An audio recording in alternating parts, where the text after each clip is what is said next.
ਜਿਹੜਾ 100 ਸਾਲ ਦਿੰਦਾ ਰਹਿ ਜਾਵੇ, ਸੱਪ ਹੋਵੇ ਬੰਦਾ ਬਣਦਾ, ਸਪਣੀ ਹੋਵੇ ਔਰਤ ਬਣਦੀ ਹੈ। ਬੋਲੋ ਜੀ, ਸੁਣਿਆ ਜਾਂ ਨਹੀਂ ਸੁਣਿਆ? ਬੋਲੋ ਲਾ ਇਲਾਹਾ ਇल्लल्लाहु ਮੁਹੰਮਦ ਰਸੂਲullah। ਮੈਨੂੰ ਦਰਬਾਰ ਸ਼ਰੀਫ ਦੀ ਕਸਮ ਹੈ, ਮੇਰੇ ਕੋਲੇ ਜਿੰਦਾ ਮੌਜੂਦ ਹੈ, ਜਿੰਦਾ ਹੀ ਬਾਹਰ ਕੱਢਾਂਗਾ। ਅਗਰ ਇਹਦਾ ਥੱਲੇ ਵਾਲਾ ਪੂਰਾ ਧੜਲਾ ਨਹੀਂ ਸੱਪ ਦਾ ਬਣਾਇਆ, ਇਧਰ ਖਿਆਲ ਕਰੀ ਹੁਣ ਜ਼ਰਾ ਮੇਰੇ ਬੰਨੀ। ਇਹਦੇ ਉੱਤੇ ਵਾਲੀ ਸਾਈਡ ਤੇ ਦੇਖੋ ਜੀ, ਅੱਲਾ ਦੀ ਦਾਤ ਨੇ ਇੱਕ ਬੰਦੇ ਦੀ ਸ਼ਕਲ, ਇੱਕ ਬੰਦੇ ਦੀ ਫੋਟੋ ਸਾਫ਼ ਤਰੀਕੇ ਨਾਲ ਕਿਵੇਂ ਲਾਈ ਓਏ।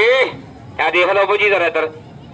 ਦੁਨੀਆ ਦੇ तमाम ਸਭ ਨਾਗ ਅੱਗੇ ਨੂੰ ਚੱਲਦੇ ਨੇ, ਵਾਹਦ ਨਾਗ ਹੈ ਦੇਖੋ ਜੀ ਜਿਹੜਾ ਪਿੱਛੇ ਨੂੰ ਚੱਲਦਾ। ਭਾਜੀ ਅੱਜ ਚੱਲਦਾ ਜਿਵੇਂ ਚੱਕੀ ਚੱਲਦੀ, ਇਹ ਨਾਗ ਸਭ ਘੁੰਮੇਗਾ। ਇਹ ਭਰਾਵਾਂ ਨੇ ਆਪਣੀਆਂ ਅੱਖਾਂ ਦੇ ਸਾਹਮਣੇ ਦੇਖਣਾ ਦੀ, ਇਹਦੇ ਕੰਨਿਆਂ ਦੇ ਵਿੱਚੋਂ ਸ਼ਨ ਸ਼ਨ ਦੀ ਆਵਾਜ਼ ਕਿਵੇਂ ਆਉਂਦੀ। ਔਰ ਮਜ਼ੇਦਾਰੀ ਦੀ ਗੱਲ ਇਹ ਹੈ ਜੀ, ਸਬਕ ਇਹਨੂੰ ਬਾਹਰ ਛੱਡਾਂ, ਉਧਰ ਧਿਆਨ ਕਰ ਵੀ ਦੋਸਤਾ, ਮੂੰਹ ਖੋਲਦਾ ਹੀ ਧਿਆਨ ਕਰੀ ਹੁਣ ਜ਼ਰਾ। ਇਹ ਵੱਡੇ ਵੱਡੇ ਨਾਗ, ਵੱਡੇ ਵੱਡੇ ਸਭ ਯਕਦਮ ਇਹ ਖਿਆਲ ਕਰੀ ਇੱਧਰ ਹੁਣ ਜ਼ਰਾ। ਆਪਣੀ ਆਪਣੀ ਸਿਰੀ ਝੁਕਾ ਕੇ ਦੇਖਣਾ ਦੀ, ਛੋਟੇ ਜਿਹੇ ਸੱਪ ਨੂੰ ਸਲਾਮੀ ਕਿਸ ਤਰੀਕੇ ਨਾਲ ਪੇਸ਼ ਕਰਦੇ ਨੇ। ਯਾ ਮੌਲਾ ਤੇਰੇ ਨਾਮ ਦਾ ਆਸਰਾ ਤੇ ਤੇਰੇ ਨਾਮ ਦੀ ਖੈਰ। ਹਾਂ ਬਈ, ਕੱਲ ਕਿਹਦੀ ਸਲਾਮੀ ਕਰਾਈ ਸੀ ਦੋਸਤਾ, ਅੱਜ ਕਿਹਦੀ ਕਰਾਣੀ? ਲੋ ਸਾਰੇ ਛੋਟੇ ਬੱਚੇ ਨਿਕਲ ਕੇ ਤੇ ਪੁੱਤਰਾ ਪਿਛਲੀ ਸਾਈਡ ਤੇ ਆ ਜਾਓ ਜ਼ਰਾ।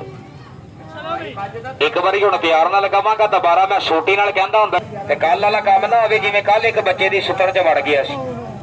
ਆਈ ਸਮਝ ਜੀ ਕਿ ਨਹੀਂ? ਇਹ ਆ ਦੇਖਣਾ ਜੀ ਤੇਰਾ ਪ੍ਰੋਗਰਾਮ। ਚਲੋ ਬਾਜੀ ਬੰਨਿਆ ਚ ਨਹੀਂ ਖੜੋਈਦਾ ਹੁੰਦਾ। ਬੀਬੀ ਕੀ ਗੱਲ, ਤੁਹਾਨੂੰ ਅਕਲ ਨਹੀਂ ਹੈ? ਬੱਸ ਚ ਤਿੰਨਾਂ ਵਾਲੀ ਸੀਟ ਤੇ ਬਹਿ ਕੇ ਨਾਲ ਬੰਦਾ ਨਹੀਂ ਬਹਿਣ ਦਿੰਦੀਆਂ, ਇੱਥੇ 150 ਬੰਦੇ ਤੇ ਖੜੋਤੀਆਂ, ਅਕਲ ਹੀ ਕੰਮ ਨਹੀਂ ਕਰਦੀ ਤੁਹਾਡੀ। ਉਦਾਂ ਦੇ ਤੁਹਾਡੇ ਨਾਲ ਬੰਦੇ ਬੇਵਕੂਫ। ਵਾਹ ਬਈ ਵਾਹ। ਲੋ ਭਾਜੀ ਉੱਠ ਕੇ ਖੜੇ ਹੋਵੋ, ਸਭ ਦੇਖੋ ਜ਼ਰਾ। ਲਾਲਾ ਜੀ 1 ਮਿੰਟ ਉੱਠ ਕੇ ਖੜੇ ਹੋ ਜਾਣਾ ਜ਼ਰਾ, ਬੜੀ ਮਿਹਰਬਾਨੀ ਦੋਸਤਾਂ ਦੀ। ਲਾਹਾ ਪੁੱਤ ਇੱਕ ਕਲੋਜ਼ ਰੱਖ ਕੇ ਖੜਾ ਤਾਂ ਕਿ ਸਾਰੇ ਭਰਾਵਾਂ ਨੂੰ ਸਭ ਨਜ਼ਰ ਆਵੇ ਜ਼ਰਾ। ਇਹ ਨਾ ਕਹਿੰਦੀ ਇੱਧਰ ਦੇਖੋ, ਪਟਾਰੀ ਅੰਦਰ ਦਹਾਣਾ, ਪਟਾਰੀ ਵਿੱਚੋਂ ਬਾਹਰ ਨਹੀਂ ਕੱਢਣਾ।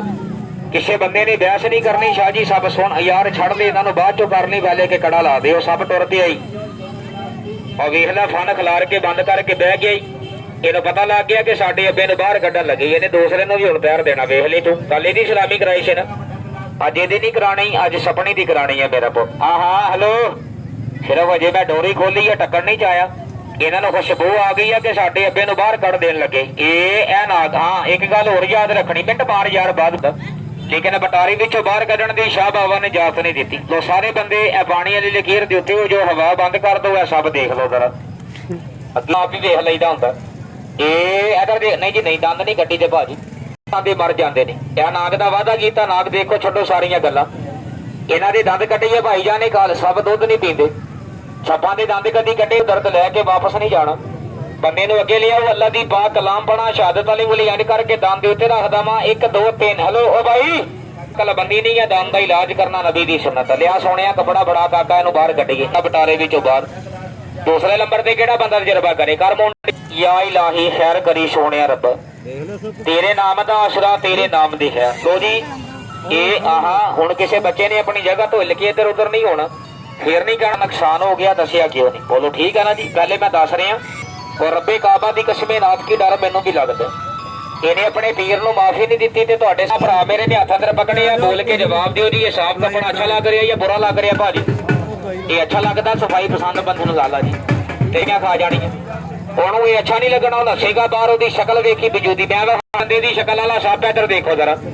ਕਹਿੰਦਾ ਪਹਿਲੇ ਮੇਰੇ ਦੰਦ ਸੀ ਜਾਂ ਕੱਪੜੇ ਦੀ ਤਰ੍ਹਾਂ ਸਾਫ, ਫਿਰ ਕੀ ਹੋਇਆ? ਕਹਿੰਦਾ ਮੈਂ ਪਾਨ ਬੜੇ ਖਾਦੇ। ਕੋਈ ਗੱਲ ਨਹੀਂ ਜੀ, ਇਹ ਦਾਗ ਧੋਣ ਮਲਣ ਦੇ ਨਾਲ। ਇੱਧਰ ਖਿਆਲ ਕਰਨਾ ਜੀ ਜ਼ਰਾ, ਜਿੱਦਾਂ ਦੀ ਕਰਵਾਰੋ ਚਲੇ ਜਾਣਗੇ ਉਹਨਾਂ ਦੀਆਂ ਬੂਟੀਆਂ ਵੇਖ ਲਵੀਂ। ਇੱਧਰ ਹੈਲੋ ਓ ਭਾਈ, ਆ ਜਿਹੜੀ